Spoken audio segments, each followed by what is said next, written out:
వాతావరణం అనుకూలించకపోవడం వల్ల మెదక్లో కలెక్టర్ గారితో రివ్యూ చేసి ఇతర ప్రాంతాలను పరిశీలించి ఏరియల్ సర్వే చేసి ప్రభుత్వం ఒక ప్రాథమిక అంచనాకు వచ్చి తాత్కాలికంగా మీ సమస్యలను పరిష్కరించడానికి కలెక్టర్లకు ఇతర అధికారులకు ఆదేశాలు ఇవ్వడం జరిగింది.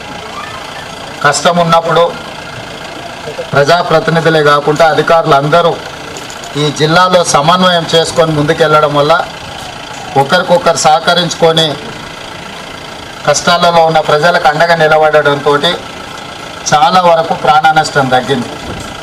కొంత ఆస్తి నష్టం జరిగినా ప్రాణం ఉంటే మళ్ళీ ఎట్లయినా మిగతావన్నీ మనం సమకూర్చుకోవచ్చు.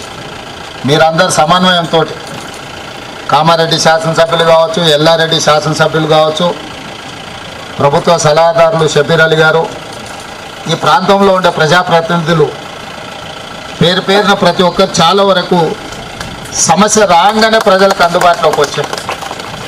మామూలుగా సమస్య వచ్చినప్పుడు సమస్య అయిపోయి ప్రజలు తేరుకున్న తర్వాత ప్రజాప్రతినిధులు వాళ్ళని కలవడానికి వెళ్తారు.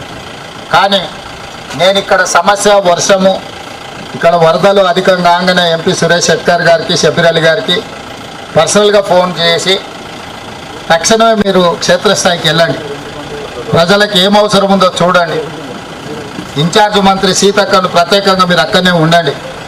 ఎందుకంటే నిజామాబాద్ ఉమ్మడి జిల్లాకు సీతక్క గారు ఇన్ఛార్జ్ మంత్రిగా ఉన్నారు, మీరు కూడా వెళ్ళి అక్కడ స్వయంగా పర్యవేక్షించండి అని చెప్పి హైదరాబాద్ స్థాయిలో అధికారులందరినీ సమన్వయం చేసుకుంటూ, అది పోలీస్ సిబ్బంది కావచ్చు, రెవెన్యూ సిబ్బంది కావచ్చు, అదేవిధంగా సాగునీటి పారుదల శాఖకు సంబంధించిన సిబ్బంది, R&B, పంచాయతీరాజ్, ఇట్లా ప్రతి శాఖను సమన్వయం చేసుకుంటూ వర్షాలు ఏ విధంగా ఈ ప్రాంతాన్ని అతలకుతలం చేస్తున్న వాటన్నిటినీ పరిగణలోకి తీసుకొని ఎప్పటికప్పుడు అధికారులకు సూచన చేస్తూ మిమ్మల్ని ఆదుకునే ప్రయత్నం చేసినాం.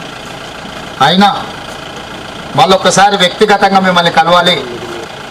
GR colony, housing board colony, Dwaraka